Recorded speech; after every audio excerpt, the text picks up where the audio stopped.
Fresh blood. The whole building reeks of it.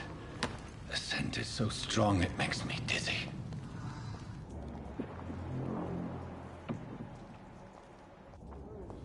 You see? Free with me, William. As one, we shall overcome this. We've done it before. Bravo.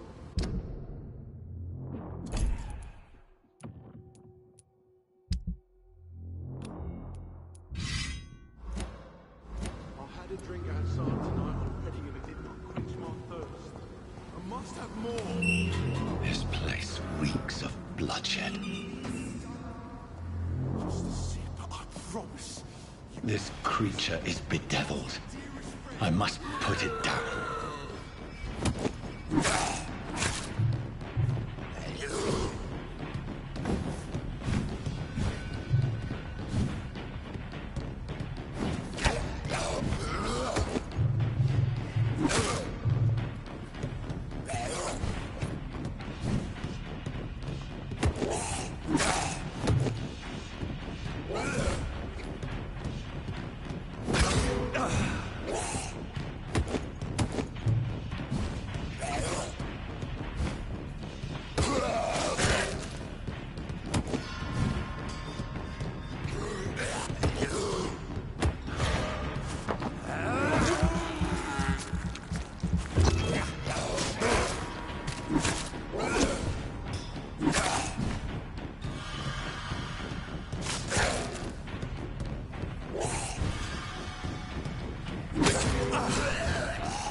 William was an honorable man. I could have saved him. Mr. Hampton, are you in there? We knew him well, another lost soul, a kindred spirit. Sir, listen to the sound of my voice. I'm a doctor. You're suffering from shock. I must return to my flock. They'll stray without me.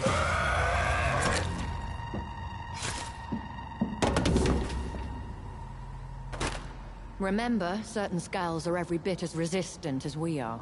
Who are you? What do you mean by skull? You truly are a newborn. I should have realized. Wait. You are the woman from the bar. Are you... like me? Can you help me? I believe, sir, I already have.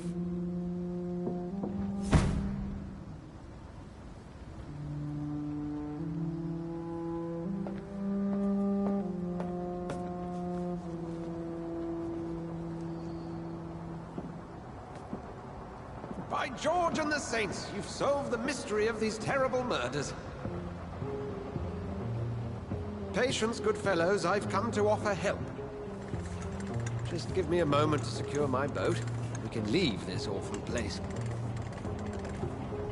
William was not the evil man they claimed. He was just taken by the thirst. He needed his drink. This man requires medical attention. You'll see he gets to the nearest hospital. No, please, I must tend to my fold. My flock needs me. There, sir. Go with the good Dr. Swansea. He's resourceful, and I'm sure he'll take good care of you. You'd best come as well. The sun is soon to rise, and you'll need a place to rest. I just need a moment. If I can learn something about what has happened to William, I'll be a step closer to understanding what happened to me.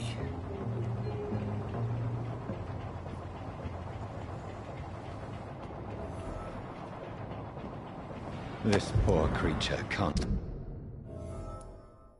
be my maker. Could it be some subspecies of vampire? I must find a place to analyze the blood.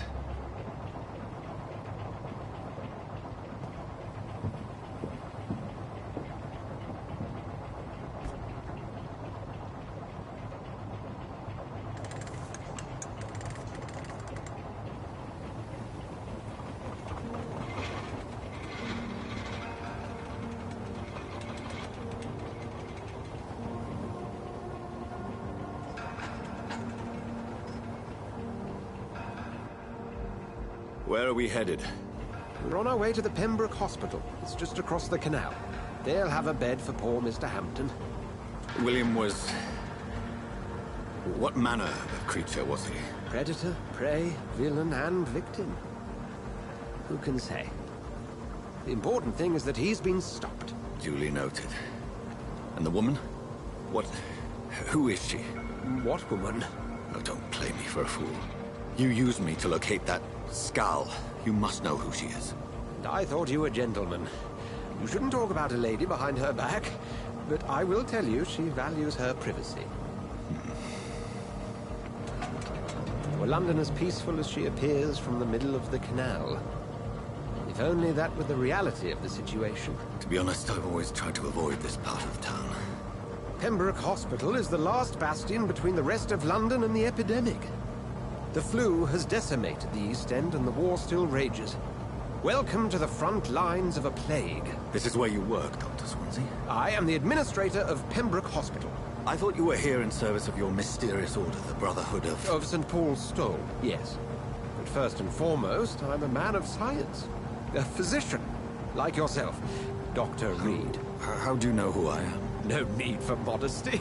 You are Dr. Jonathan Reed, a surgeon of some caliber and renown, if I'm not mistaken. You are correct, sir. I knew it. I had my suspicions. But when you took the blood sample from the corpse of poor William, I was certain. Dr. Reed. Marvelous. Have we met? I attended 3 of your seminars before the war. I have the utmost admiration for your research. And what a turn of fate. England's most esteemed blood specialist returns to London a vampire. That word, again. From a so-called man of science. I understand. Traditionally, the role of science is to refute myth, but when myth walks among us, the Brotherhood of St. Paul has dedicated its purpose to their study.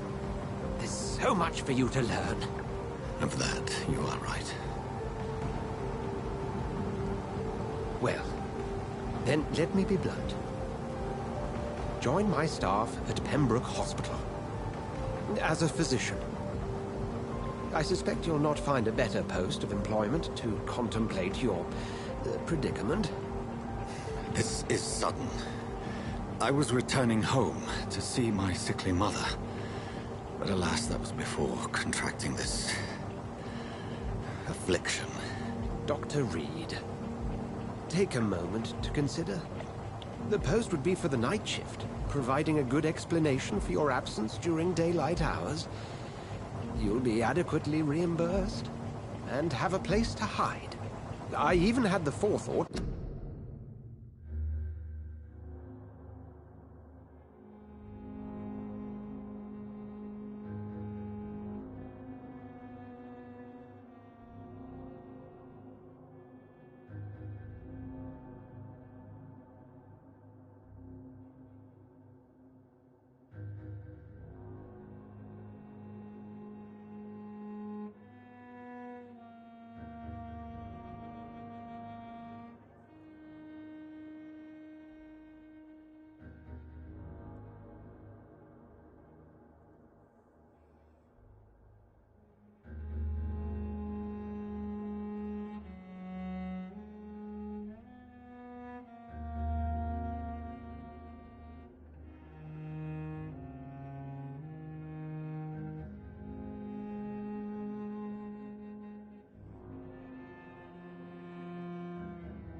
bring some clean clothes.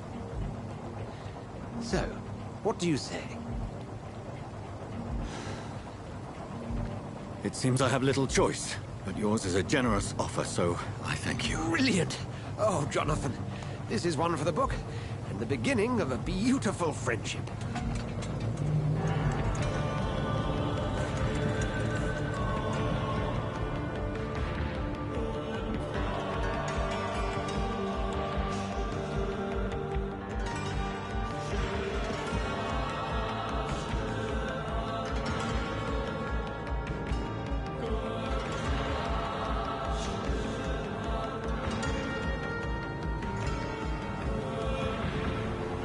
Dr. Swansea, thank goodness. I was beginning to be concerned.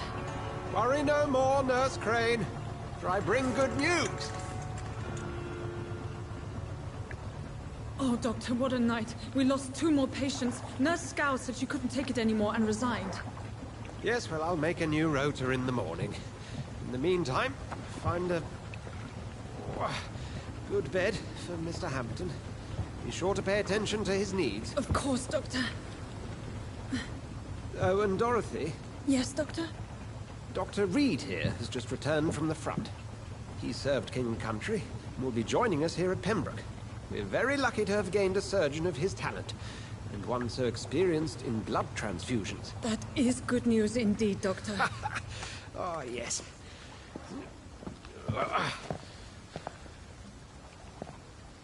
Here at Pembroke, it's not what we have, but what we haven't. It's only thanks to Nurse Crane and the staff that our ship doesn't sink. If you have any questions, just ask her.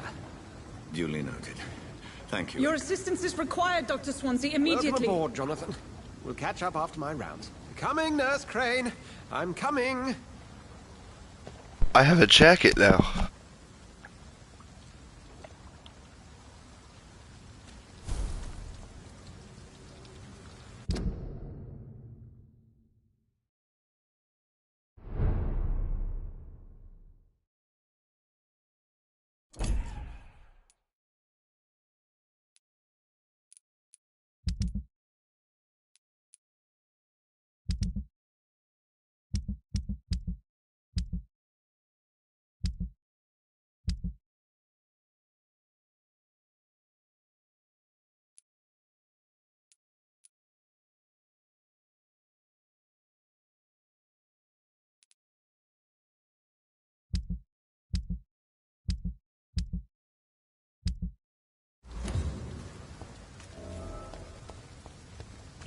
It's locked, all right. Come on, you bastard! You can do better than that! Nah! It's my turn!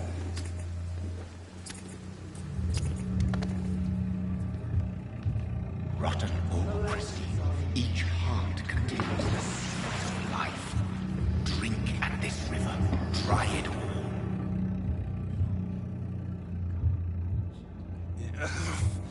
Oh, come on, you bastard! I won't bite. Sir, please. You've lost too much blood. Calm yourself. You think I didn't notice? Stop your staring and get me to an hospital, you arse! I've a mind to let you bleed out. Good luck then, sir. All right, sorry. I am in pain here. My guts are spilling out onto the street and you're yabbering on. Yes. That's a very nasty wound you've got there. Take my word, I am a doctor. Dr. Jonathan Reed. Name's Clay Cox. I'd appreciate you helping me to a better place, Doc. Follow me, Mr. Cox. Let me assist you to that better place. Cox.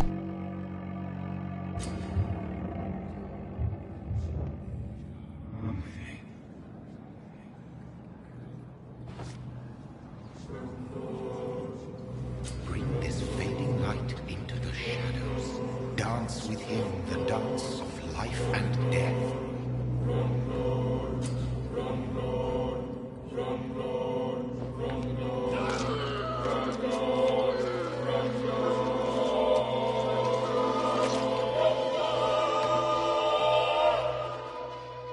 In the back, you bastard! didn't have the guts to fight me. Fuck you.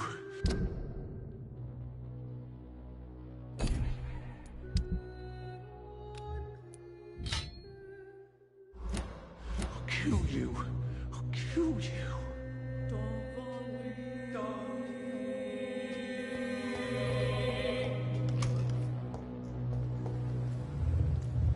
To taste a life, to embrace its most intimate secrets. Such a burden, such a divine sin.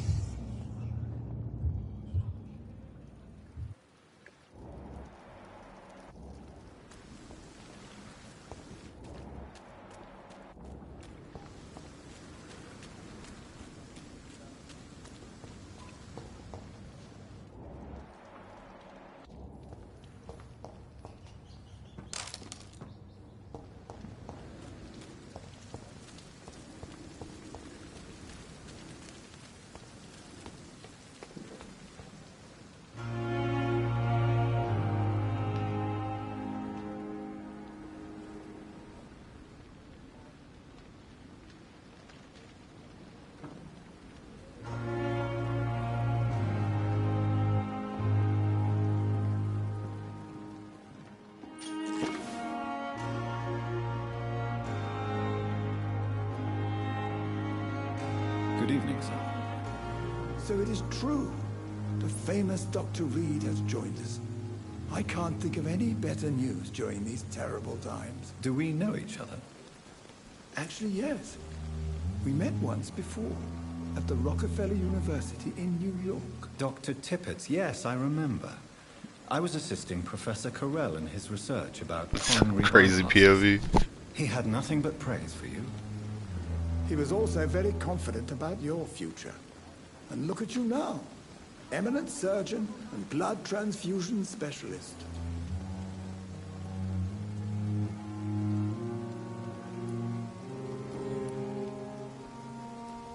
What is the Pembroke Hospital situation? And please, speak freely. This hospital is not exactly the best of London.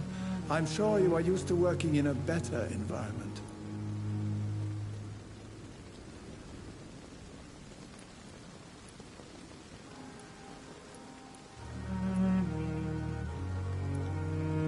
It's more than enough. In any case, the personnel of a hospital are much more important to me than the building.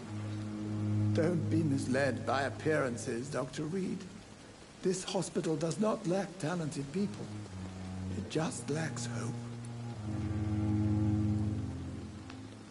What can you tell me about the staff in the hospital? Some are really good, and others are not so good. But during this troubled period, there is no time for slander. I prefer to focus on the positive character traits. Any opinion about the management? I don't always agree with Dr. Swansea's reserve, but I must admit he does all he can to keep this facility running during this crisis. Ah, yes, the burden of command. I was fed up with this concept while serving as a medical officer. Don't get me wrong. Swansea's a good administrator. I just wish he would get out of his office now and again. Tell me more about cherished people, then. Nurse Brannigan is a pearl. She is the most helpful and dedicated nurse I've ever worked with. A clever and cheerful woman. You really seem to admire her skills. I'll go even further. If she was a man, she would be a damn fine practitioner.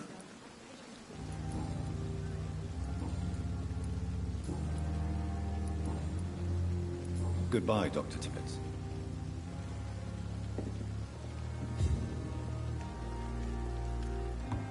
Come on, I don't have all night.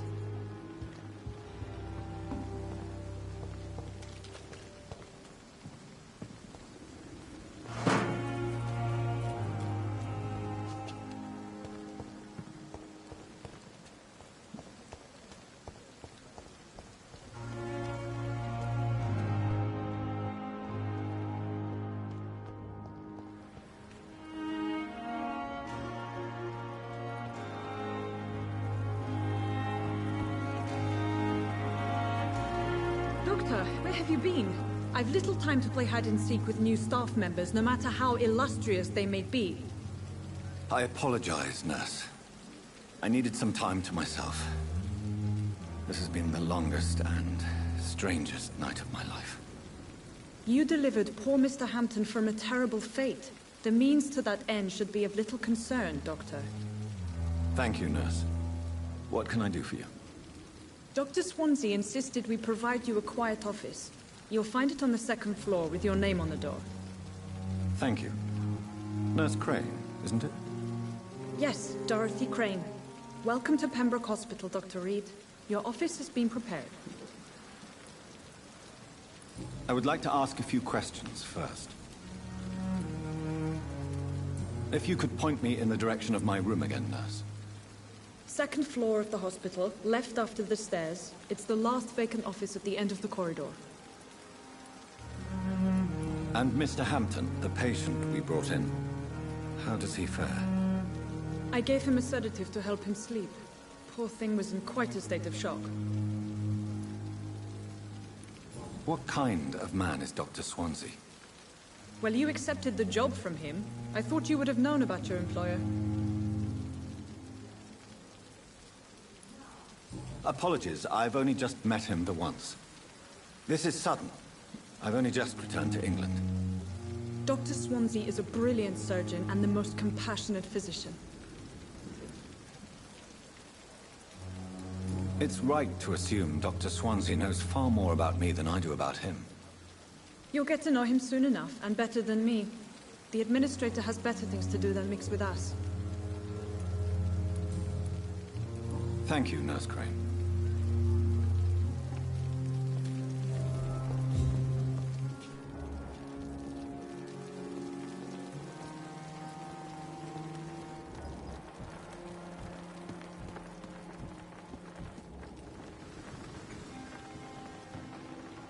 Good evening, nurse.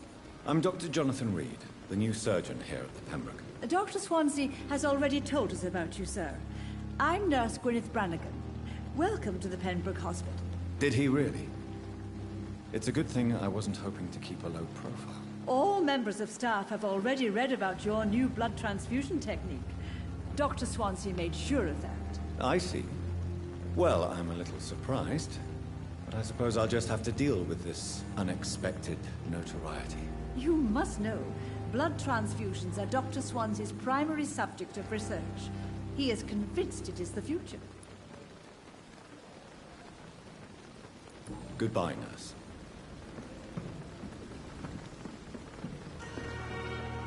Good evening, Nurse Brannigan. Good evening, Doctor. That's better. How are things here? Not good, to say the least. We're struggling against an invisible enemy, more lethal than any bullet from a gun. It's hard, Doctor. An invisible enemy?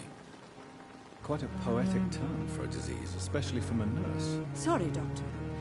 These last few weeks have been exhausting. We could all do with a good night's sleep.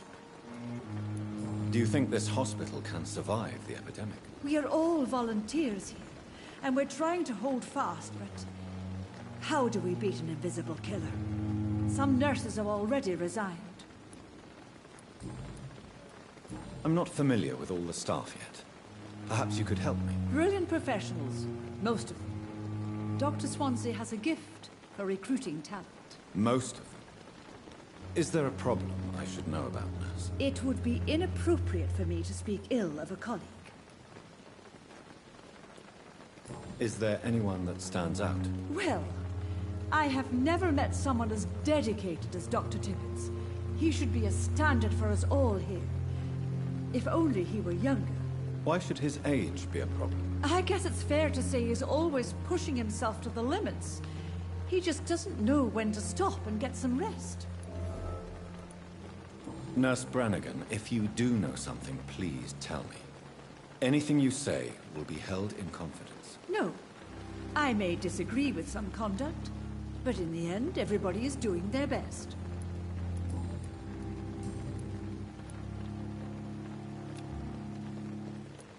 Goodbye, nurse. Call me if you need assistance.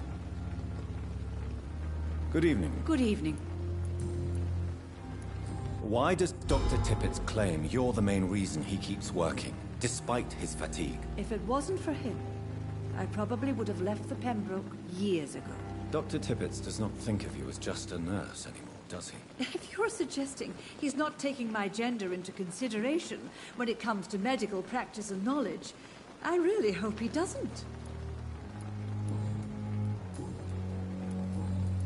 Goodbye, nurse. Call me if you...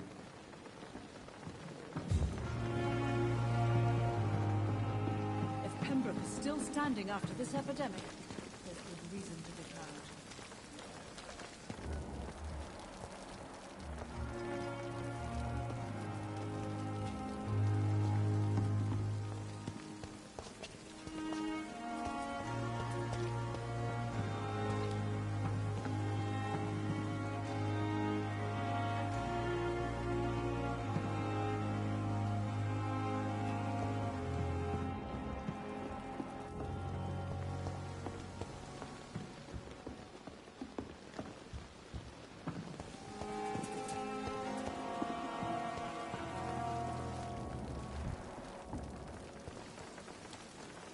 Good evening, Dr. Tippett. Dr. Reed,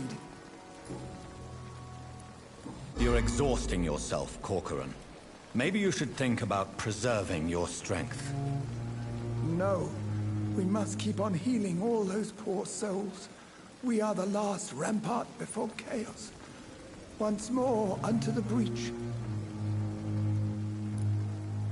You've nothing to prove, Dr. Tippett, to anybody.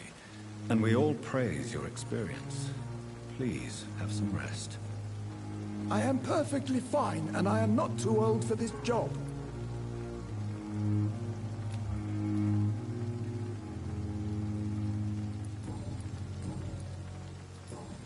Goodbye, Dr. Tippett.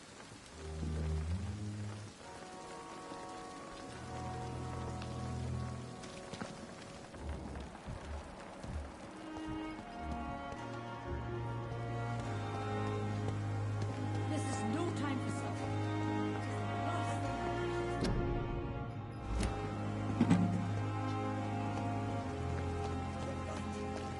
Surely.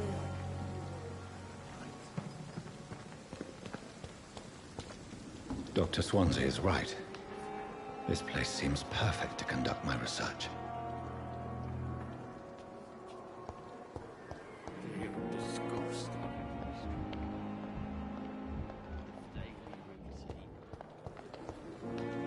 Good evening, miss.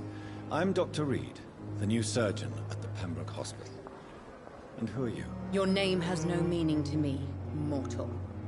You're nothing but dust blown by the winds of eternity. I beg your pardon? What are you begging for, mortal? My clemency? Well, tonight maybe I'm inclined to mercy. You'll never forget the night you met Thelma Howcroft. You keep calling me mortal. Why is that? And if I'm mortal, what are you? Well, Dr. Reed, if you must know, I'm a vampire.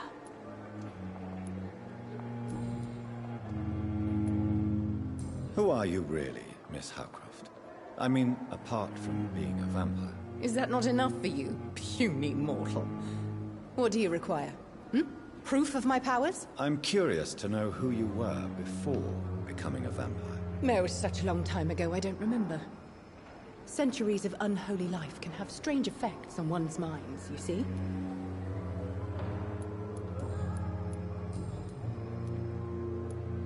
I'm assuming you must be a patient here. Am I right, Miss Howcroft? It's only a cover. To hide from my enemies. I can leave whenever I want. As a woman, a spirit, fog, or bat. Who are these enemies you mentioned? Can you describe them?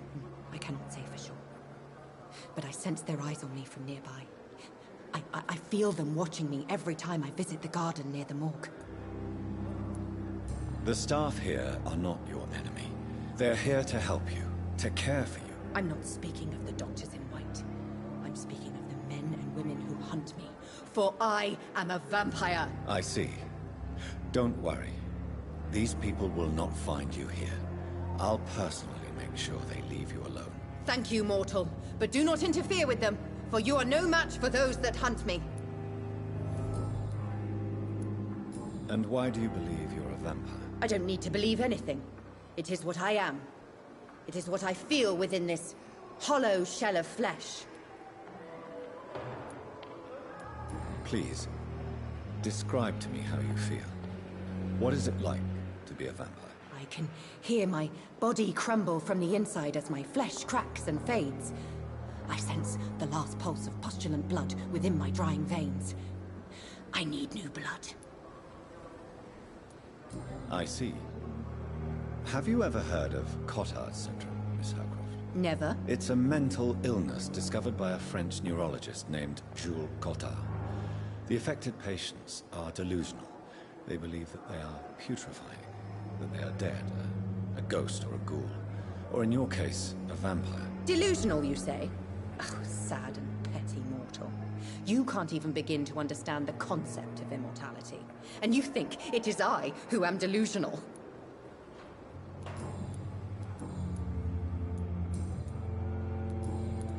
I'll leave you, Mistress of the Dark, to your nocturnal activities.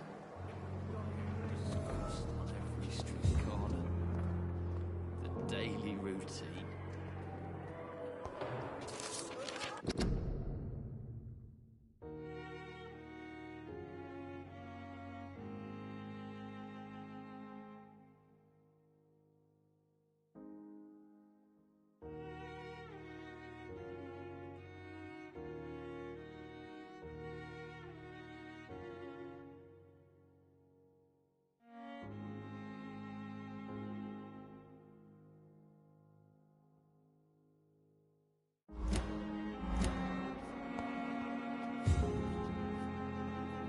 Good evening, sir. Can I help you? Unless you're here to fix my face. No. I don't think you can help me. I'm Dr. Reed. I've recently taken the position of head surgeon here. War injuries, am I right? You guessed right, Doctor. German shell took my pretty little mug right off. But they still call me Thomas Elwood. How is your stay with us, Mr. Elwood? Oh, it's bliss. I just escaped death in the trenches to be surrounded again by the moans of the dying. Can I ask you precisely why you're a patient here? It's the pain, sir. The drugs don't work. It just hurts under the scars, if you get my drift. Who is treating you? Is someone in particular looking after your case? Nobody since the old and tired doctor spoke to me. Started to think I was forgotten about. Wouldn't blame you. You don't seem worried by that. My face hurts so much more when I smile or cry. I've learned it's easier not to speak. But be assured I'm smiling inside. Can I do anything for your pain? Nurses gave me a bunch of pills. No effect. Told you. It's like the flames are under my skin, burning away.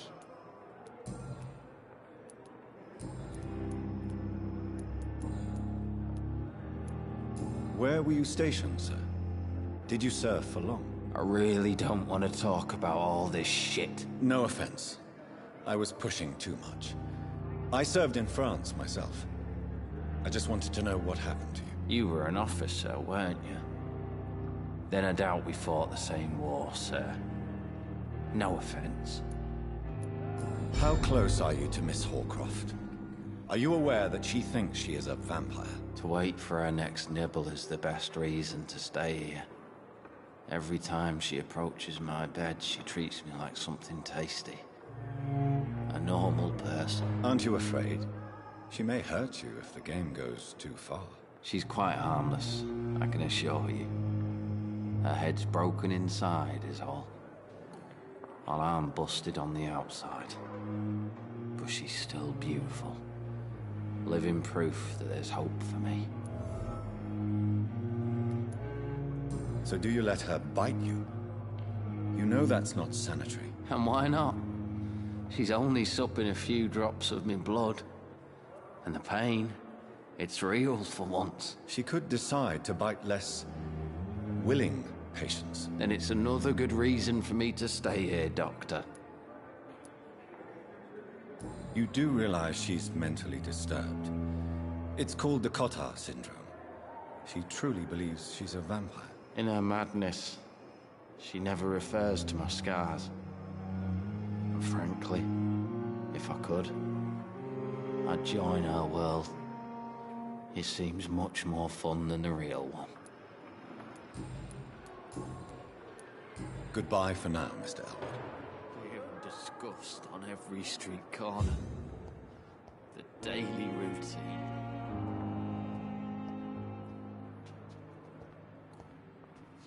Good evening, Mr. Hampton. How do you feel? Dr. Reed, is it? Oh, sir, I must apologize for my behavior. What do you mean? I was not myself in the factory. Fear and exhaustion made me say awful things to you, I'm afraid. You remained perfectly nice and polite. A little delirious, perhaps.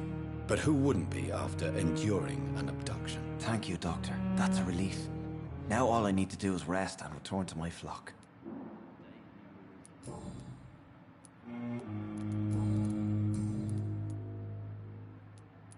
How did you end up in William Bishop's den? I had received alarming news about his recent behavior. I went to his place and he refused to let me go. Why did he abduct you? William was an alcoholic. His addiction suddenly changed to blood. I don't know why. Just like a patient I met here. This Miss Hawcroft. You dared to enter this awful place alone. You're a hero, Mr. Hampton. Or a fool. I'm just a man trying to help his friends, Dr. Reed. William Bishop was a conflicted soul, searching for light. Do you know Tom Watts, the bartender from the Turtle? I met him before I found you in the canning factory. Tom? Yes, of course. Always the helping hand, good old Tom. Without men like him, corruption and despair would have wiped out the East End long ago.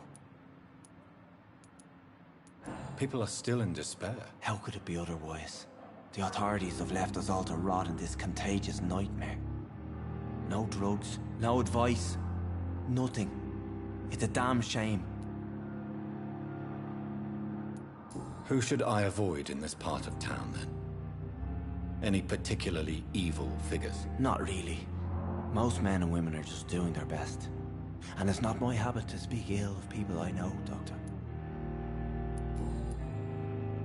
What is the general situation in the East End docks? The situation has always been tough, with a lot of tensions between the gangs and the dockers' trade union. The wet boot boys are very nervous since they lost their leader. Who leads the gang now? Since Clay Cox went missing, it's his wife Edwina who runs the show, with the assistance of her minion, Booth Digby. Has the gang been threatening you? Ah, no. I've had this nickname for so long, you know, the sad saint of the East End. No one dares to bug a saint, not even criminals.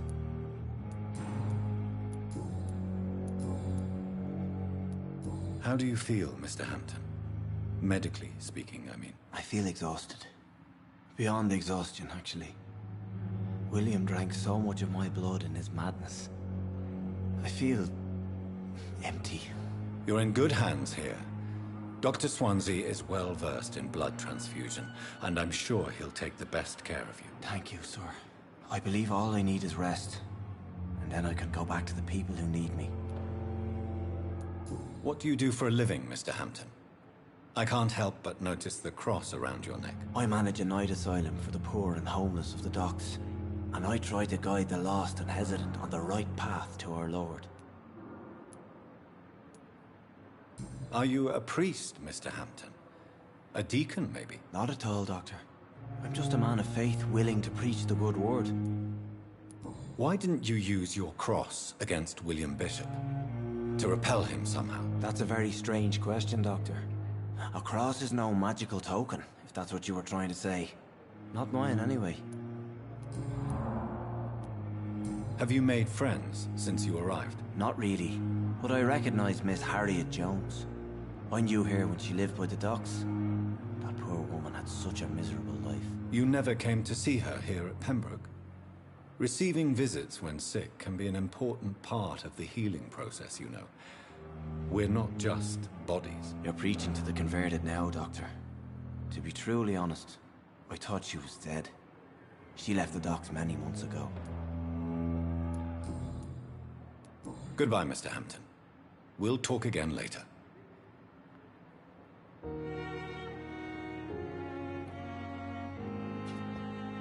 It's locked. Fear and disgust on every street corner. Daily routine.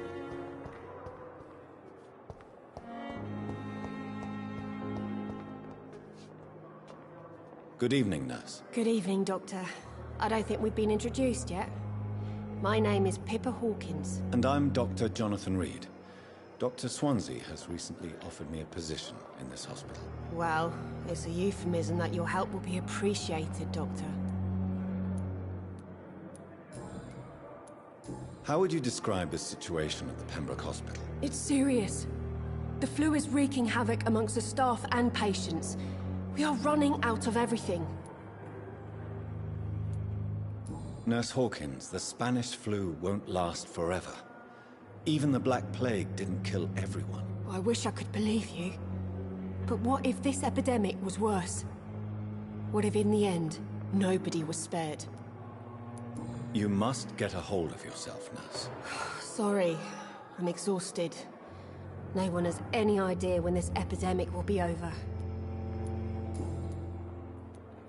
How is the Pembroke staff coping with the epidemic? Well, not well. Milton, the ambulance driver, is even more grumpy than usual, especially concerning doctors. Why is Milton grumpy on a daily basis? Is it just an act? Milton's not the kind of man who's bothered about a bad reputation, whether he deserved it or not. Why does Milton dislike doctors? I don't know. Just ask him. But be warned, Milton is not the chatty type.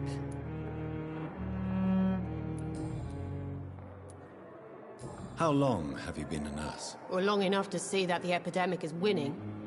And no matter how qualified you are, don't tell me you'll change that. You're right. When dealing with such a terrible disease, one must remain humble. But that doesn't mean we shouldn't try our best. Sorry, Doctor. I don't want to sound bitter, but I'm just too tired to give a pep talk like Nurse Brannigan.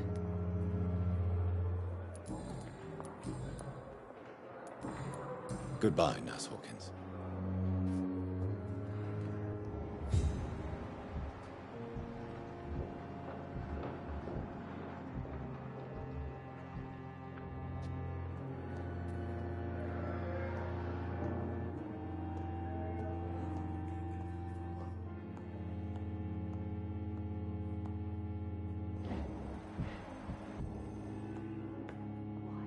Good evening, sir. I'm Dr. Reed. I believe we're going to be colleagues. Reed? Yes, I've been informed about your arrival. I'm Waverly Ackroyd. Welcome aboard, I suppose. Does my arrival inconvenience you in some way, Dr. Ackroyd? Let us just say that I don't particularly share Dr. Swansea's enthusiasm for hiring you. What we need here are reliable professionals, not overrated dabblers. If you have a problem with me, Dr. Ackroyd, please feel free to tell me. Dr. Swansea has imposed your presence on this hospital without asking anyone's advice. The benefit of his position. But I don't agree with it. I know we've never met before, but I believe this hospital could use all the help it can get. You will agree with that, I'm sure. Oh, but I have heard about you, Dr. Reed. Of course, you can't say the same about me, since I have not wasted my time courting the press.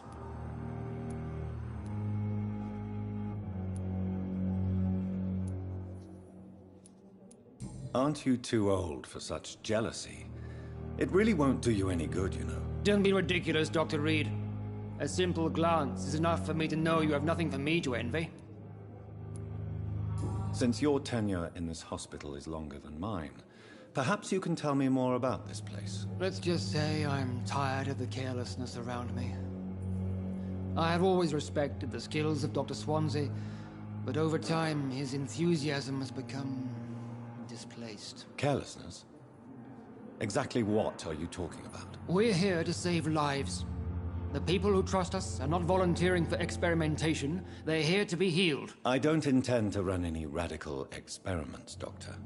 Even if I, as any good practitioner should, express an interest in pushing the boundaries of medical research. Modern medical methods were created through audacity and ego. But there are rules in our line of work, and they're here to protect our patients.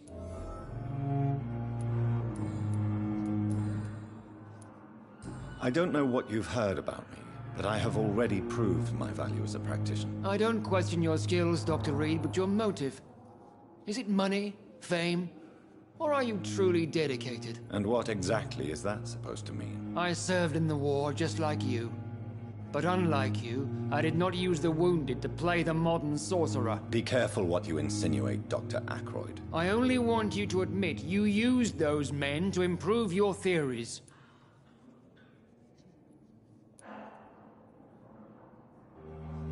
I don't see any reason why I should justify my actions to you. That's true, Dr. Reed. The only judge has to be yourself. The question is, are you judging yourself hard enough? It seems you have bad memories of your military service. I refuse to see this industrial slaughter as scientific progress.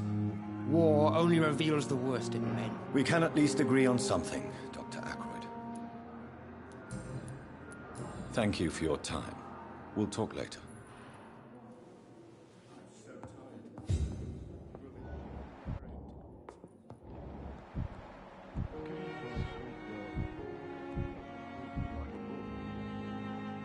This hospital seems to be falling apart. But in the circumstances, I'm willing to give you the benefit of the doubt. Good evening, madam. Can I help you? It's my son who needs you, sir. I'm Dr. Jonathan Reed. How can I help your son? I'm Beatrice Goswick, mother of Mortimer Goswick. Could you check on him, please, Dr. Reed? I've heard much of your talents as a physician. What can you tell me about yourself, Mrs. Goswick? Not much to say. Just take care of my Mortimer and I'll cover all the expenses. That's all that matters. May I ask if you have an occupation, Mrs. Goswick? I'm a teacher by profession. I teach young women who are more ambitious about their futures than their families. Are you really that rich? Most of the patients here are of a more humble origin, if I may say so. Yes, thanks to my husband. May he rest in peace. I can cover any needed medical expenses. What do you think of your reception here? Any complaints? I have had the uttermost reservations about this hospital since we arrived. But we had no other choice, considering the state of emergency. Is there something in particular that's bothering you? Some of the staff were not especially welcoming. I suspect they're not accustomed to dealing with patients of such social standing.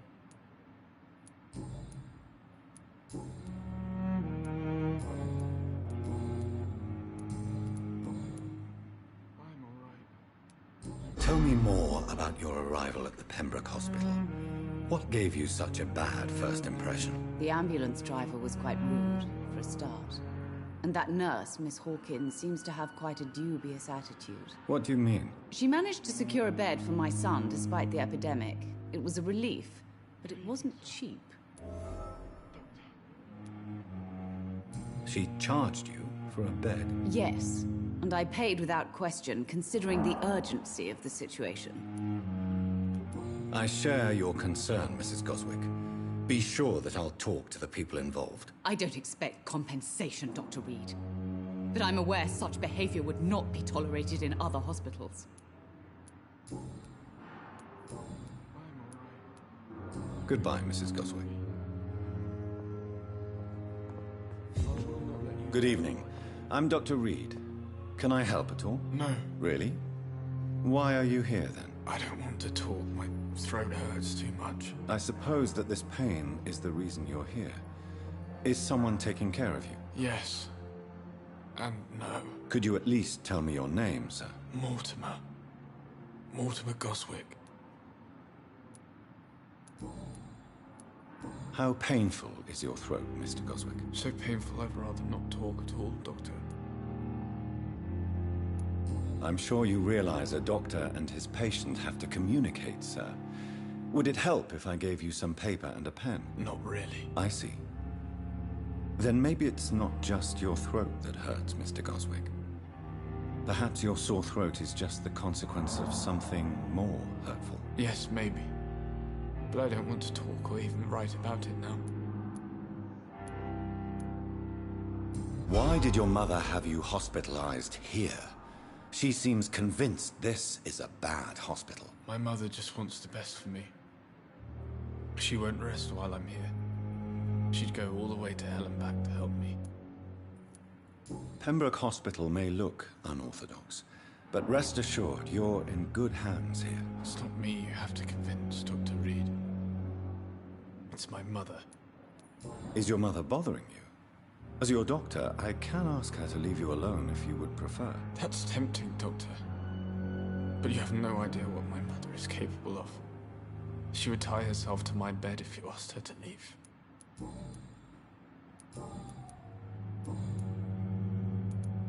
Tell me about yourself, Mr. Goswick. I don't want to talk, Doctor. I have to go now, sir. But don't hesitate to contact me. Good evening, sir. Doctor.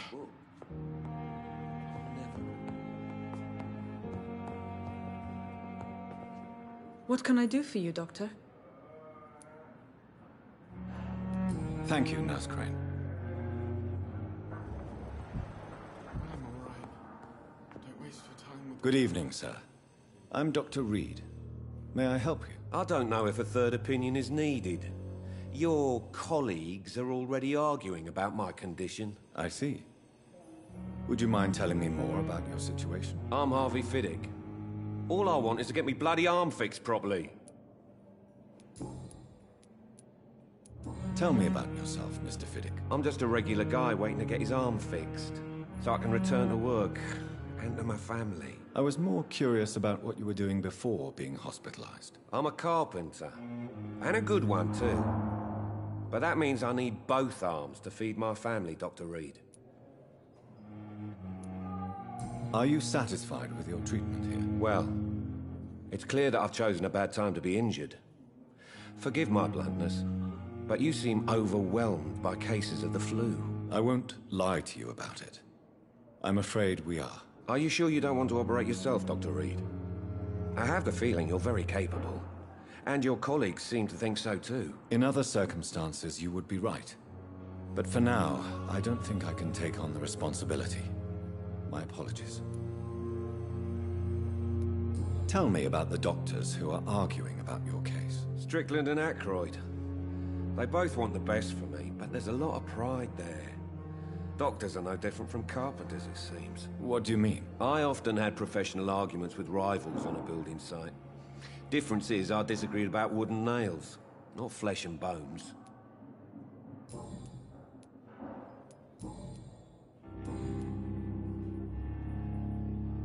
Goodbye for now, Mr. Fiddick. I'll see you later. Sweet girl. Like a book.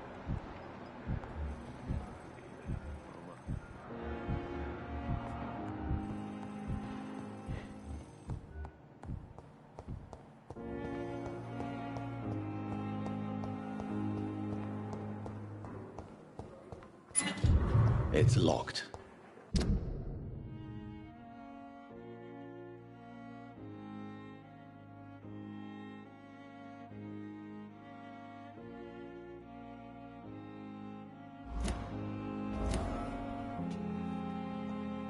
Good evening, Nurse Hawkins. Good evening, Dr. Reed.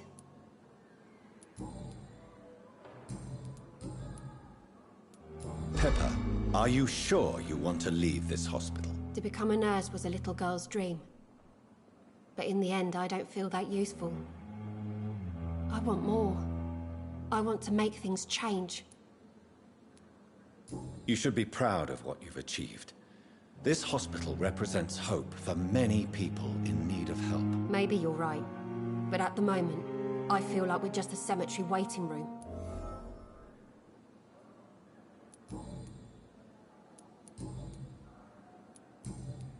Goodbye, Nurse Hawkins.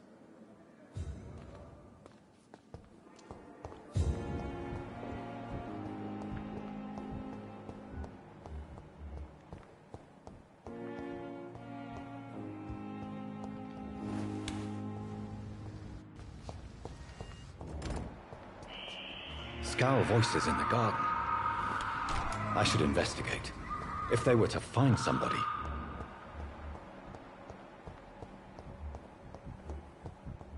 wonder why the Goswicks came here in the first place.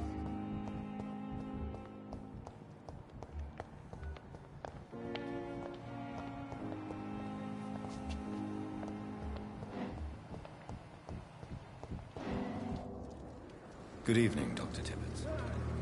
Dr. Reed, any...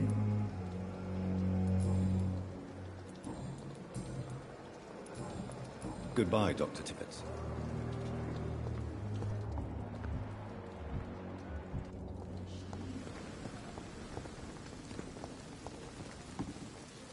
Good evening, sir. I'm Dr. Jonathan Reed. I'm new here. I've already heard about you, Dr. Reed. I'm Milton Hooks, the ambulance driver for this shithole of a hospital. That's quite a blunt introduction, Mr. Hooks. You can call me Milton. I like to speak my mind, Dr. Reed. Perk of the job.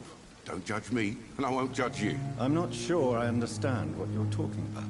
Well, I'm no doctor, but I'm pretty sure a gun can't be used as a surgical instrument. You have a keen eye. I learned to shoot during the war, and have carried one ever since. Old habits die hard. No need to explain, Dr. Reed. And if you ever need a better gun, remember, I may have something for you. I'd like to see your goods. Wise choice, Dr. Reed. A reliable gun is what everybody needs these days.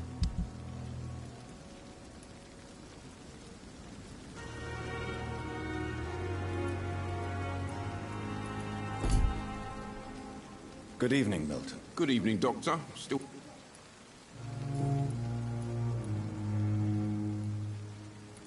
Are you really smuggling weapons through the hospital? And why not? I've already been attacked by patients, you know. And by gang members willing to steal my money. But you're not defending yourself. You're selling guns to civilians. You keep people alive your own way, Doctor.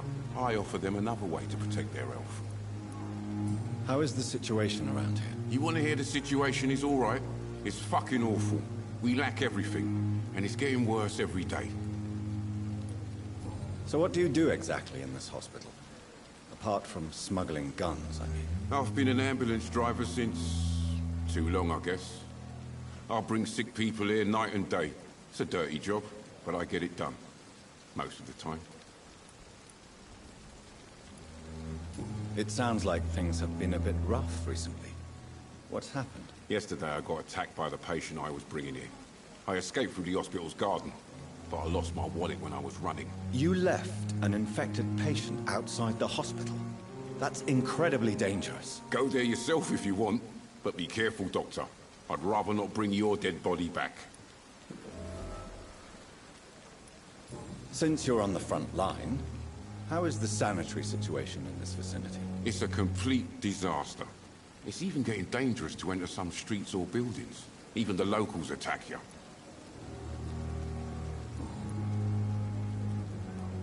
Why do you have such a mediocre reputation among your colleagues, Milton? Fuck them. Nobody knows the horrors I've seen since working here. This city was sick long before the epidemic, Dr. Reed. I know it's a difficult task, but correct me if I'm wrong. Is this not the job you are paid to do? I've seen babies left to die while their brothers were properly fed. Underage girls and boys sold to all manner of perverts. I'm sorry, I don't know what to say. Yeah, exactly. We lack words. So excuse me if I don't look on the bright side of life. I understand him.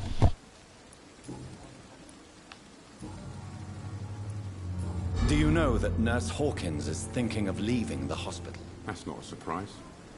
We've talked about it already. Does it not bother you? Sometimes I think she may be right. We should run away while we can. The question is, where can we go? Where is it safe? Goodbye, Milton.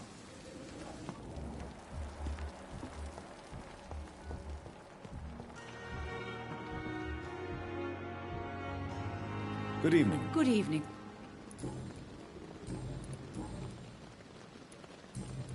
Goodbye, nurse.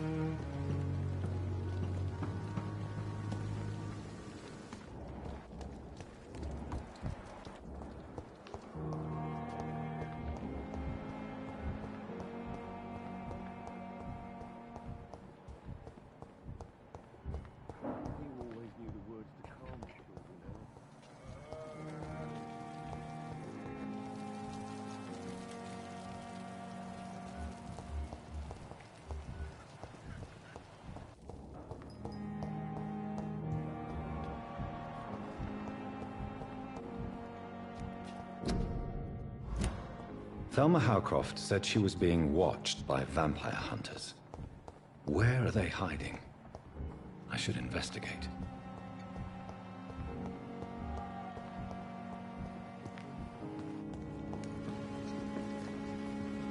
Good evening.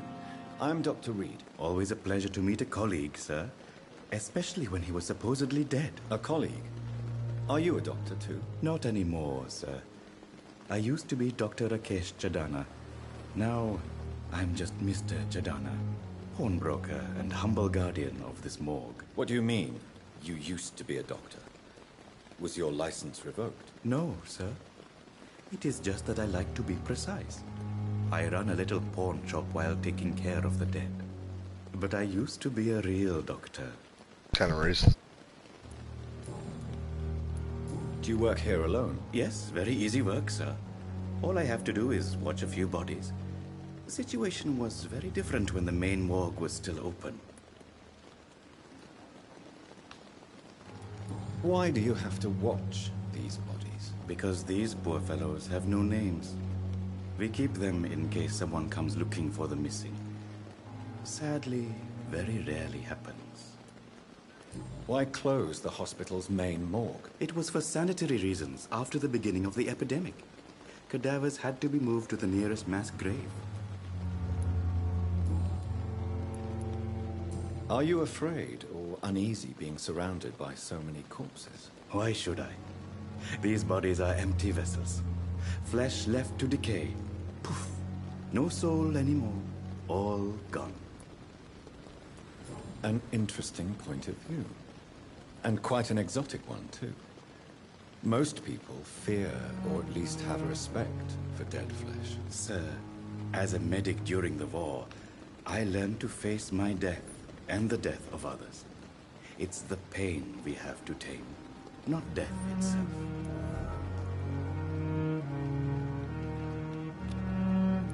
How did you get this job? After I left the army, I worked as an undertaker down by the docks. A dangerous place with many an unpleasant business there. Milton Hooks helped me get a job here. Have we met before? I don't think so, sir. Why? When we first talked, you said you were glad to meet me since I was reported dead. Funny story, sir. Your sister came here a few nights ago. You were missing, and she was looking for your body. She must be very relieved now. Yeah. A pawnbroker? I expect you get all types of people here. Yes, sir. All kind of people. For I sell all kind of goods.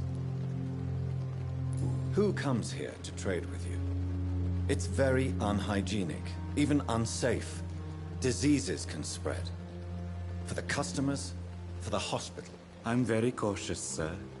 I've been a doctor, remember? And all my clients are good people. In fact, I think I only know good people. What kind of good? With the quarantine, it's not always easy to buy things. So I trade, I exchange. Some people sell, some others buy. I like to help. Since you're not afraid of dying, do you believe in life after death, Rakesh? No. I believe we must do all the good we can while alive. For our time is short, and the obstacles are endless. Do you think you would enjoy immortality as a concept? I don't think so. Don't mistake me. I love life, and I'd like to live a long life. But everything has to decay, sir. Even goodwill. Do you really believe goodwill cannot last? As I said, sir, everything decays. If I was to never die, goodness, I would be bored or worse. And I like to be helpful, sir. Quite depressing, wouldn't you say? Yes, but the good news is, we'll all die before losing our humanity, sir. So you're ready to die? No, I am not. I don't fear death, for I won't see it. What troubles me is the pain my death will inflict to those I know. You're a wise man, Mr. Chadana. No, Dr. Reed. I am a foolish man. but I like to think otherwise.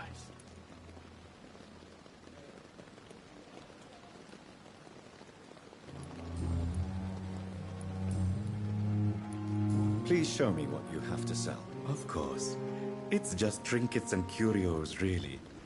But I'm sure they can be useful.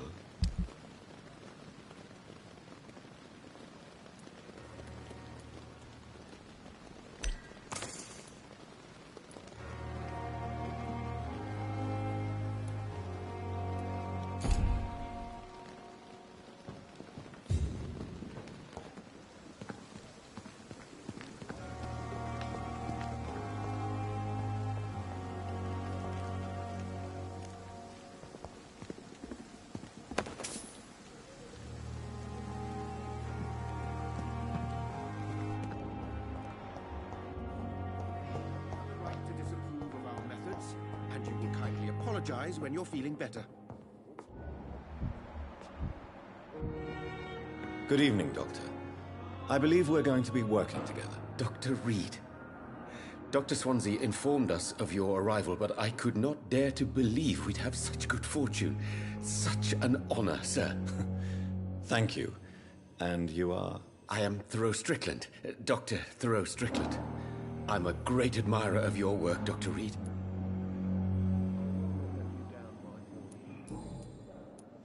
What do you think of Dr. Ackroyd's aversion to modern medical methods? It's a shame he's so narrow-minded. Dr. Swansea taught me that science is about exploring uncharted territory. I'm convinced that's true. With the influenza and all that's going on, you should put your differences aside, don't you think? Why is it so difficult to work together? I believe that if Dr. Ackroyd had been the one to discover the transfusion process, he would be the first to recommend its use. So you believe it's just a question of jealousy and pride? Dr. Ackroyd is as proud as he is blinded by his obsolete concept of medical science. Please, could you tell me something about yourself? I'm a great admirer of your work concerning blood transfusion, Dr. Reed. I run my own experiments. I'm convinced it's the future. What made you choose to be a doctor? I'm not ashamed to admit you and your work have inspired me. I am honored to have the opportunity to work by your side. I'll give you some advice, but understand that nothing beats practical experience, which can be exhausting and solitary work. Of course, sir.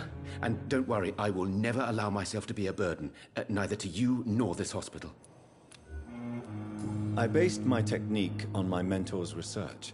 He helped me perfect my method. What is yours? I'd rather not talk about it. For now, it's just theories and first approach. My process is purely experimental and unsuccessful. As long as you're cautious and methodical, you may remain empty-handed, but you won't fail. You're not the first one to warn me. But I am convinced knowledge is the main weapon against the ravages of this epidemic. What can you tell me about the Pembroke? Well, it has always been an honor to work with Dr. Swansea.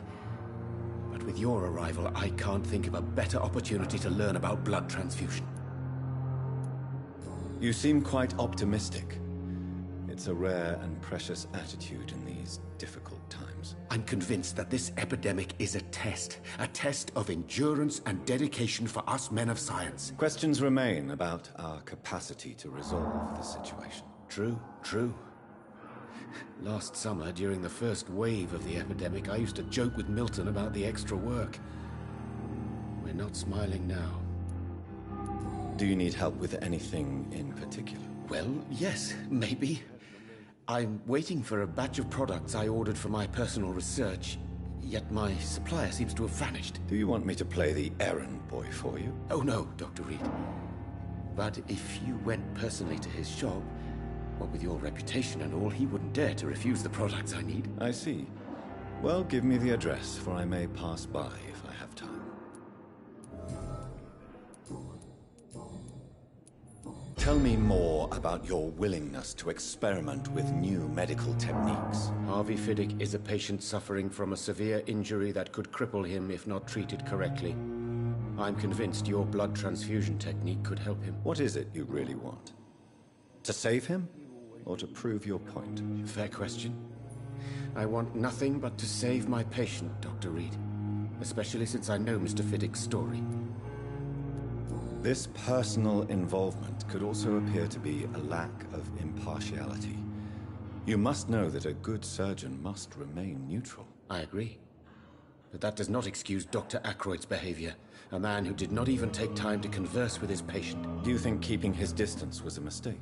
All I know is that I'm taking care of human beings with desires, hopes, and fears. Not some biological machine comprised of blood, bones, and flesh. Tell me Mr. Fiddick's story. Our first diagnosis was compromised because Mr. Fiddick lied to us about the real origin of his injury. He first claimed it was an accident. But why would he hide such crucial information from us? Because he is a proud father, ashamed of putting his children at risk because of his own negligence.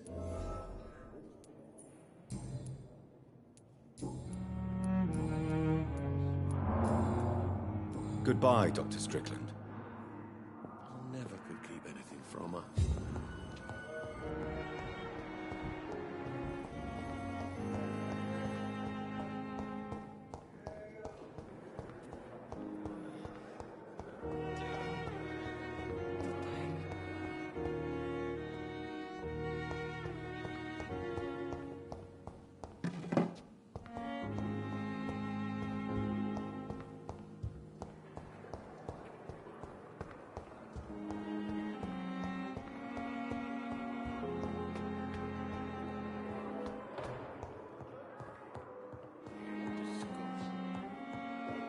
It's locked, all right.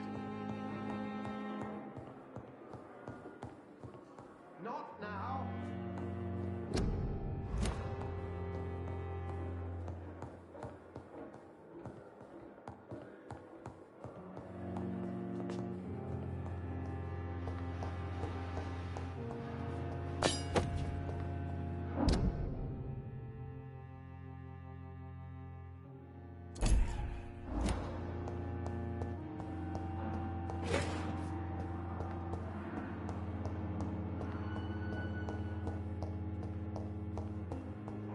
It's locked. It's locked.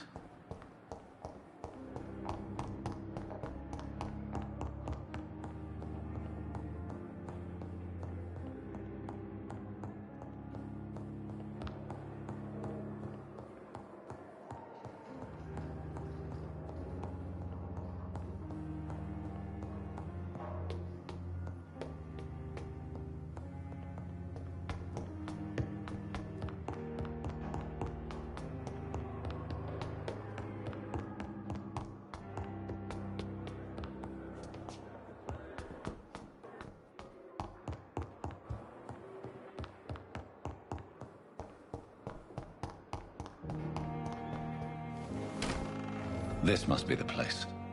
It's definitely away from prying eyes. Relegated to the shadows. A kingdom of my own. At least I won't be sleeping in a coffin.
William Bishop's blood is much more unstable than human blood. The sun is about to rise.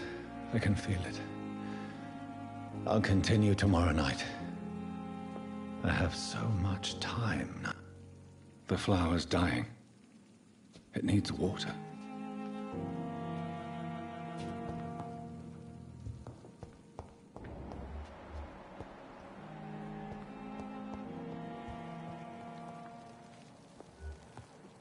The flower's dying.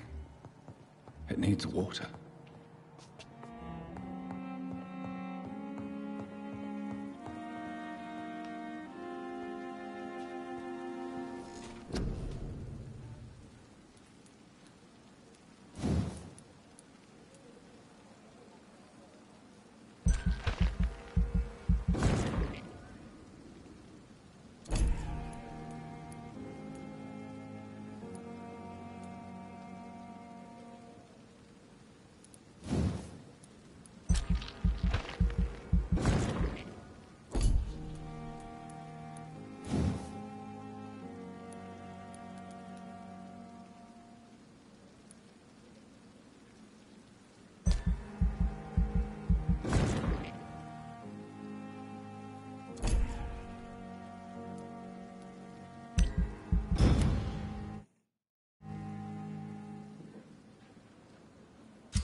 If I'm to stay here until my research is complete, I'd better learn to hide my true nature.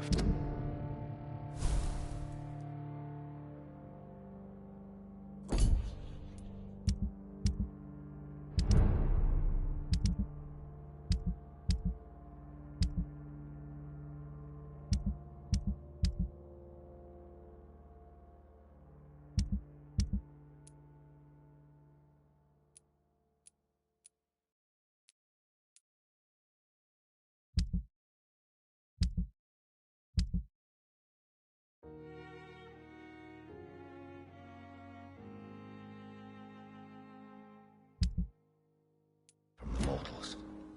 But what about my thirst for blood?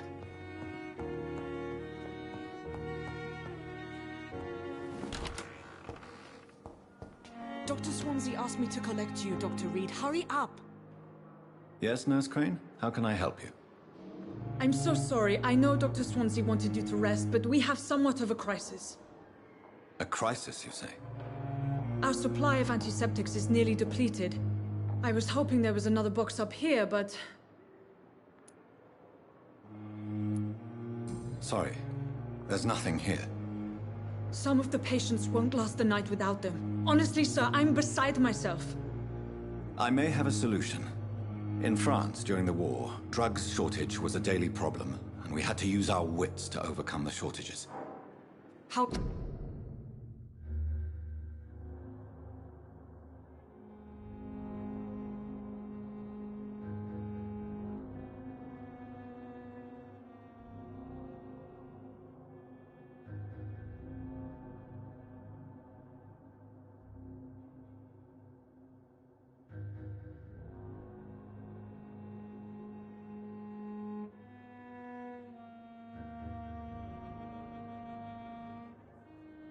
Whatever do you mean? If combined correctly, certain household chemical products can be used in a pinch instead. Now, where's the hospital storeroom? The storeroom? Fat chance. This is the Pembroke, and space is luxury we don't have. Everything used to be stored in the old morgue. Perhaps I should look there first. Where is this morgue? It's the large building behind the hospital. You'll need to go in the back door because it's been sealed off for sanitary reasons. Take this key. It opens a small back entrance at the end of a narrow street. The abandoned morgue behind the hospital. A small door at the end of a narrow street. On my way then. Thank you, nurse.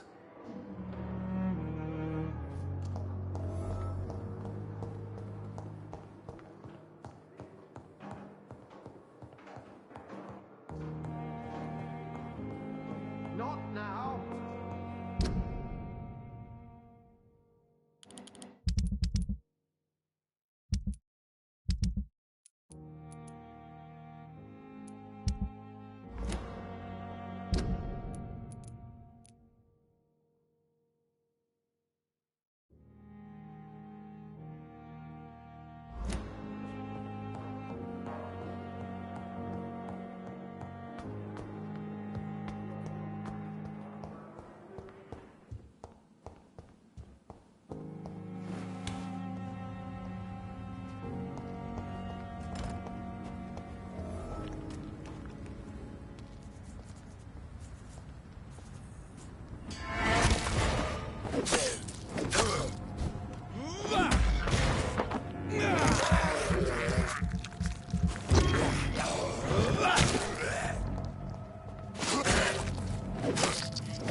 So, Mr. Hooks and Nurse Hawkins are an item. Those two have hidden their affections well.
Oh my god!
Shit.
infected William Bishop.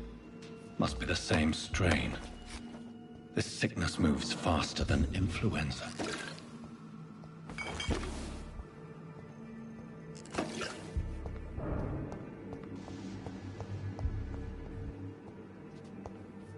Balls of Mars, fortifiers. As popular as they are ineffective. But they do contain iron tartrate, and that might prove itself useful.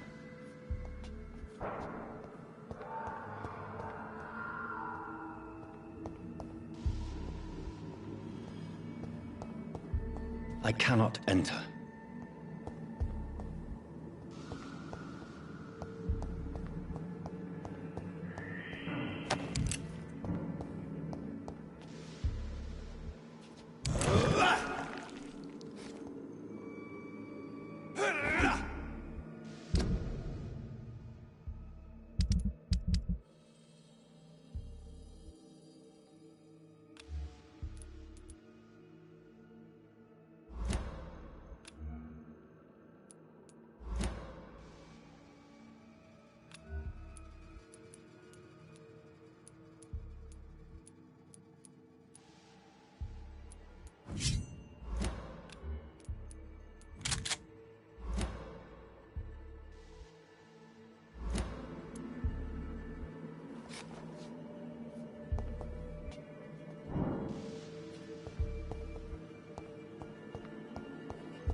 This key will surely grant me access to the basement.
These scowls feed from corpses and the husks of animals. They're not after blood.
It's locked, all right.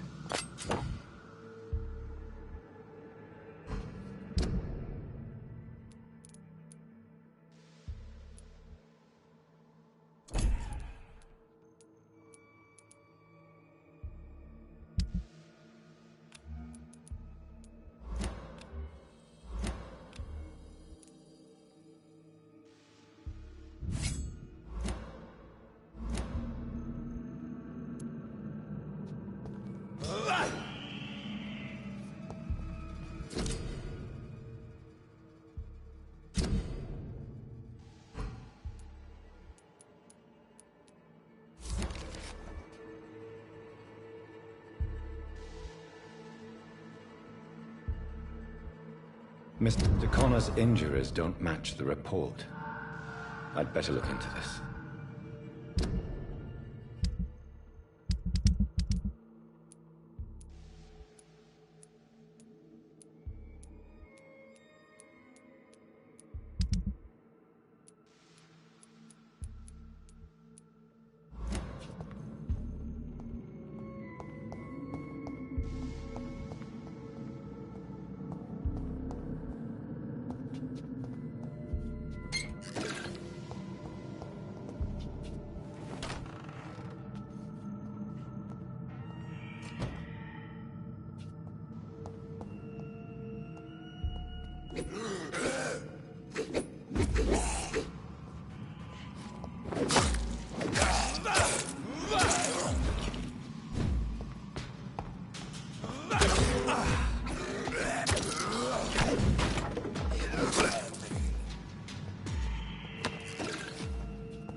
Scowls can be so ferocious.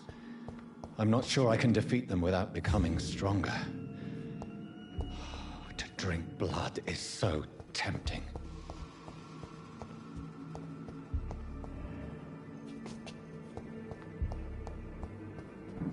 Sodium hypochlorite. Dangerous to administer, but efficient in the proper dosage.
It's locked.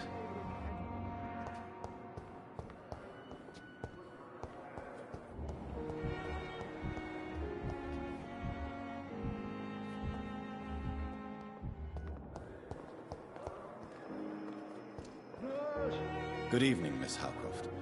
How are you tonight? I need blood, Doctor. Warm, rich, vibrant blood. Tell me, Thelma, what do you really know about vampires? I saw one and he saw me. I watched him hunt and kill. I saw his terrible wounds heal as his victim died. And then I knew I was saved. You mean you actually saw a vampire here in London? Yes, and it has been the answer to my pain. I must drink and kill to regenerate my decaying body. I am a vampire too.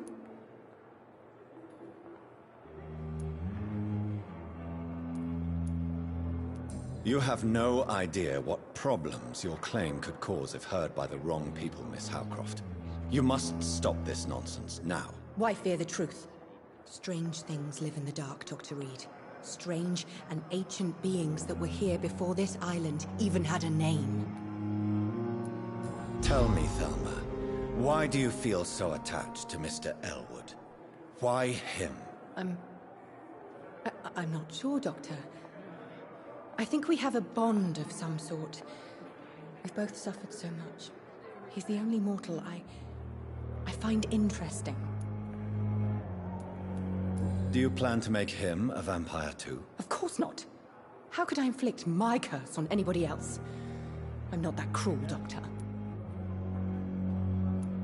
Would you say you and Mr. Elwood are romantically involved? No. No, Thomas is a delicate soul. Even though he disguises it. But I am not the woman he needs. No, for I am a vampire, Doctor. I'll leave you, Mistress of the Dark, to your nocturnal activities. Damn. The pain. It's here again.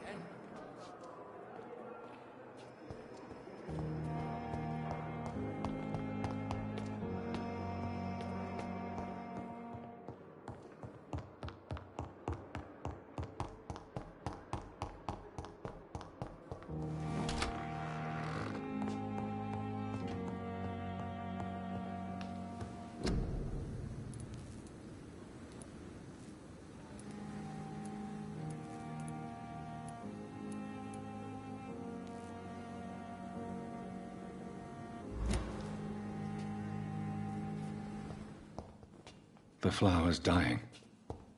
It needs water.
Good evening, Mr. Elwood. Evening, Dr. Reed. Why do you feel responsible for the injury, Thomas? What really happened? I wasn't disfigured by any German shells. It happened during my leave. It was an accident. Why lie about it? Come on. It's one thing to come back disfigured by the Germans, and it's another to get injured in an accident that could have happened to anybody.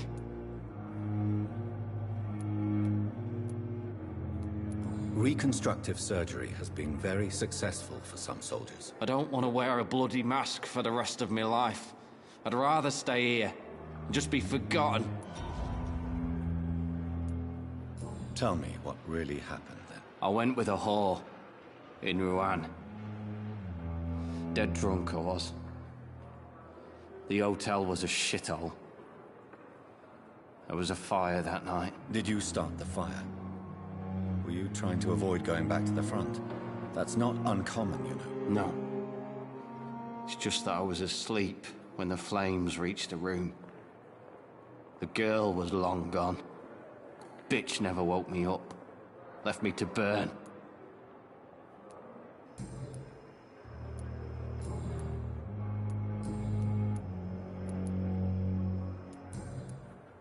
Goodbye for now, Mr. Elwood. Damn.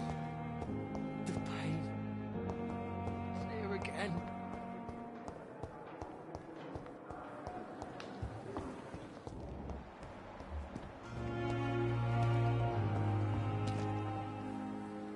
Good evening, Milton. Good evening, Doctor. Still trying to save lives?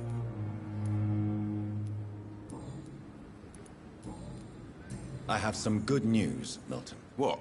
The epidemic's over? I retrieved your wallet, with all the money, and a certain picture. Well, yeah, Pippa Hawkins is my girl. So what? Is it the difference of skin colour that bothers you? Not at all, Milton.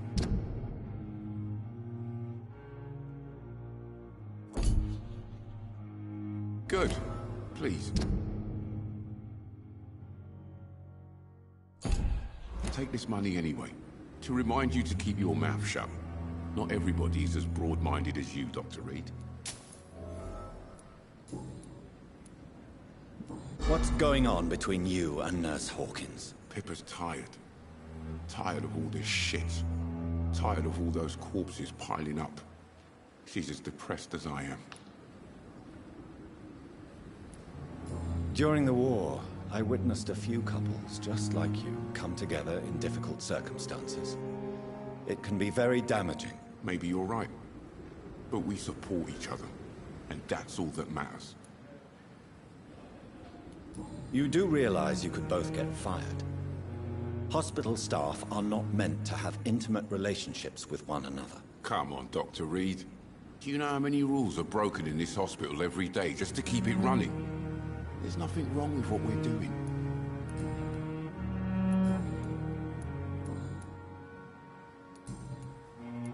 I'd like to see your goods. Wise choice, Dr. Reed.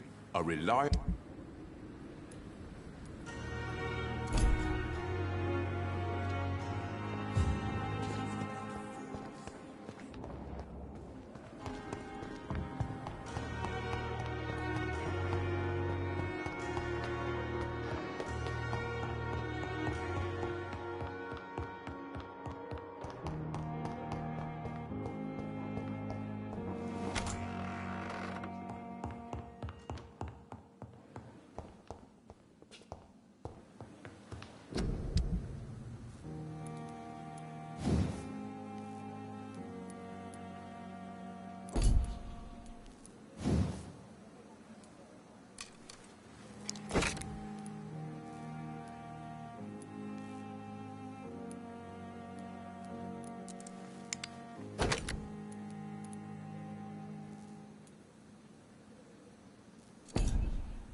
Good evening, Dr. Reed.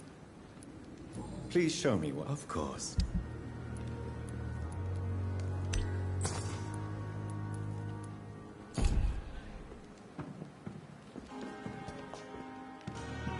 It's locked.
Good evening, Doc.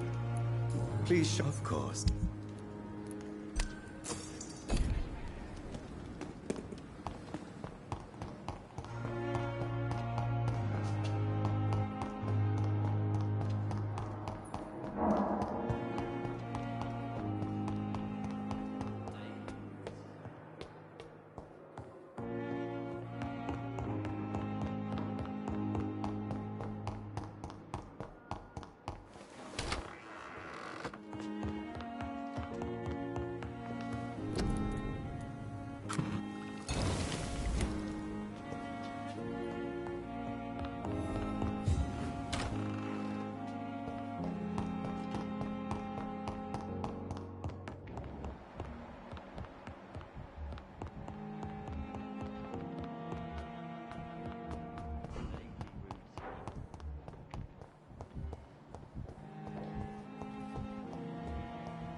Finally, you've returned, Doctor.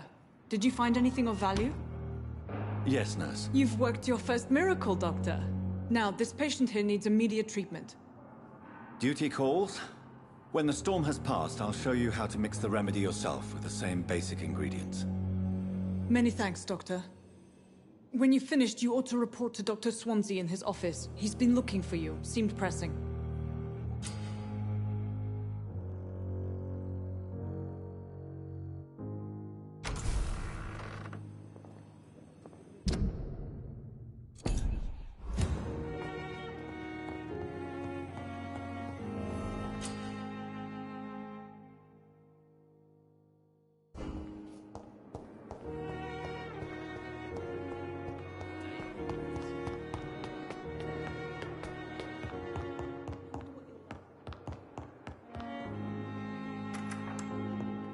Please, Jonathan, come in. Fascinating, is it not? In the last decade, so many mysteries have been brought to light with our microscopes. The human body, biology's penultimate frontier. The more we explore its boundaries, the less we're able to trace a clear line between life and death. You, my friend, have a foot in both countries. The view must be vertiginous. It's at least as vertiginous as chatting about vampires with you, I would say. This must be all so new to you. This area of town, I have to pee, I'll be right back.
Hospital, a brand new life.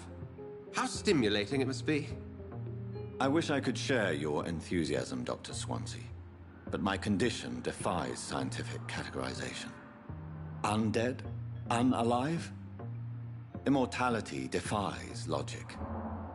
I cannot express my thrill at this serendipitous turn of events. The world's most eminent specialist in blood transfusions, a vampire. One might say a gift from heaven.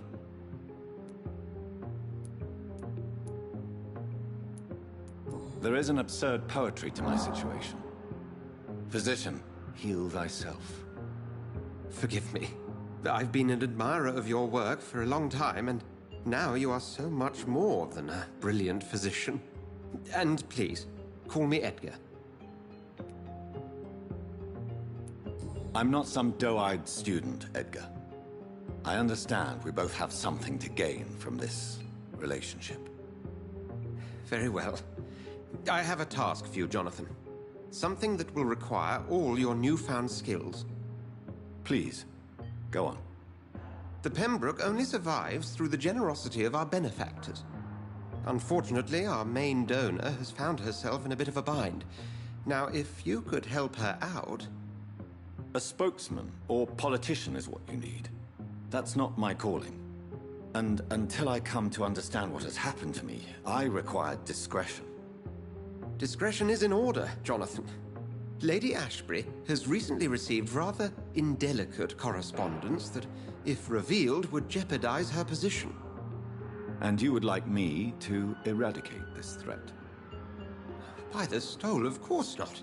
I would just like you to pay her a visit. Her ladyship is certainly near the tents outside, tending the sick. You can't miss her. Look for someone impossibly delicate. Accepted. I'll see what kind of trouble Lady Ashbury is in. Do you need something, Jonathan? I have just a... Then ask away. You mentioned something about a secret society. A brotherhood, if I recall. Could you elaborate? Certainly. I've been a member of the Brotherhood of St. Paul. That explains your nightly wanderings about the docks and the questions you ask. I feel it wasn't mere coincidence that led us to that part of town. There was something as yet unseen that set those chain of events in motion. Yet you don't fear me. And still, you know the monster that lurks beneath the civilized surface. The Brotherhood has studied your kind for centuries. We believe you are as supernatural as a lion is to a gazelle. Since you seem quite the expert on vampires, what could you tell me about my condition and how it came about? As men of science, our first step is always to start with what we know. Forget the myths, the hackneyed scrawlings, and the penny dreadfuls. They do not scratch the surface of the truth you know. The sun. The morning. You will find there is very little that can kill a vampire, my friend. You have been offered relative immortality. The sun will most certainly hurt you, leaving you weakened and damaged, but it will not destroy you. Must... You are a vampire. I have just a... Then ask a... Since I'm the one working for you... Well, for many years, we have been the only medical... Where do we start? To be honest, we cope on a day-to-day basis. What do you... What we need is hope. The man we pursued and slew in the camp... He was a Skal. Where do... The name means slave. Just for clarity. A Skal is easier to eliminate, Jonathan. We'll see each other...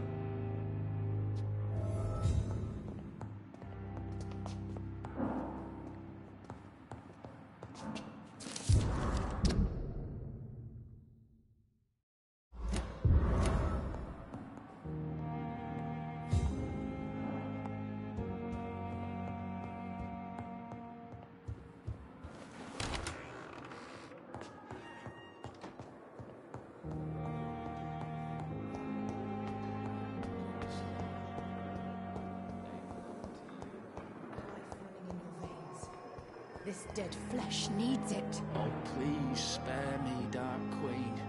Spare your obedient slave.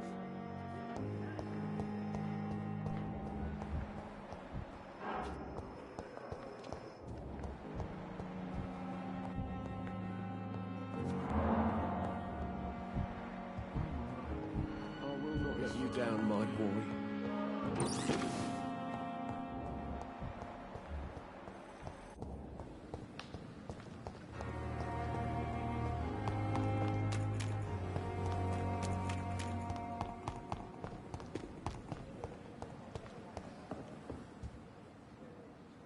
The flu took my dear wife, Emily. I take comfort knowing we'll soon be together again. Mr. Rainfield, that's no way to talk. You're in good hands here, and we'll be up again soon enough.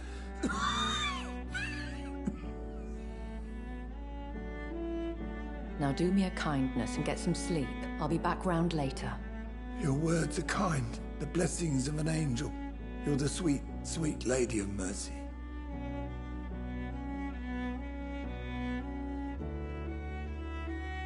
Good evening, Dr. Reed. It's a pleasure to see you again. You seem surprised. Dr. Swansea has brought me up to speed concerning your recent appointment to Pembroke Hospital. You're a the lady who saved me that night, before vanishing into thin air. I remember you from the pub with Dr. Swansea. Indeed. Allow me to introduce myself formally this time. My name is Lady Ashbury. I remember you well, in spite of the brevity of our encounter.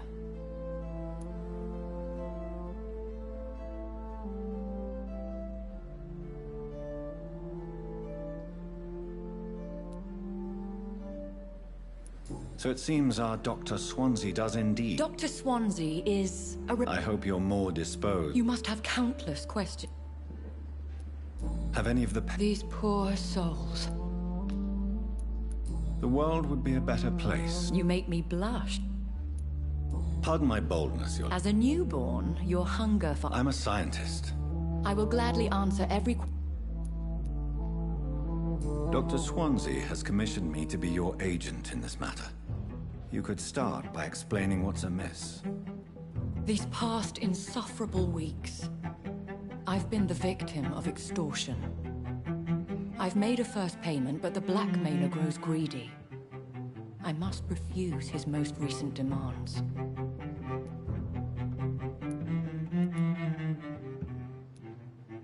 Who would be so foolish as to threaten you? A kindred spirit. Even if it were the case, and I highly doubt it, a vampire would have asked for something more valuable than money. My suspicions lean toward a patient, or their family. What are your expectations? As the newly appointed surgeon of this... If we're dealing with an ordinary criminal... As immortal tradition doth dictate, all fangs and hypnotic eyes ablaze, the blood would run like a river. That's what I hope to avoid. Violence has a tendency to spiral out of control. Please continue. Every detail is essential. I'm your man. My embarrassment in this matter is eclipsed only by my shame at having put the hospital at risk. The threat from our anonymous scoundrel is clear. A list of dates. My visits coinciding with the dates of suspicious patient deaths due to massive blood loss.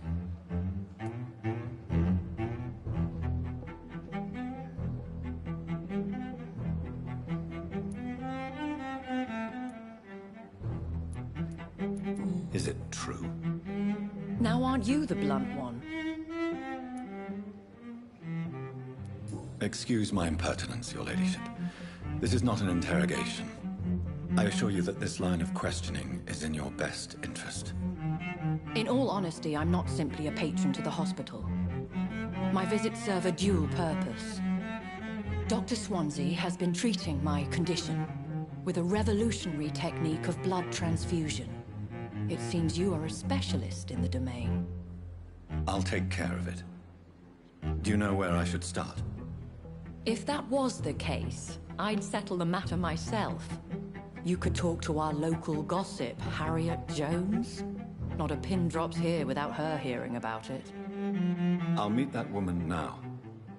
My life, as others know, is in your hands, Dr. Reed. I'm sure of your discretion, but I do fear your powers of persuasion will be put to the test. When this is resolved, I'll be your obligé. I'll answer all questions in regards of your condition.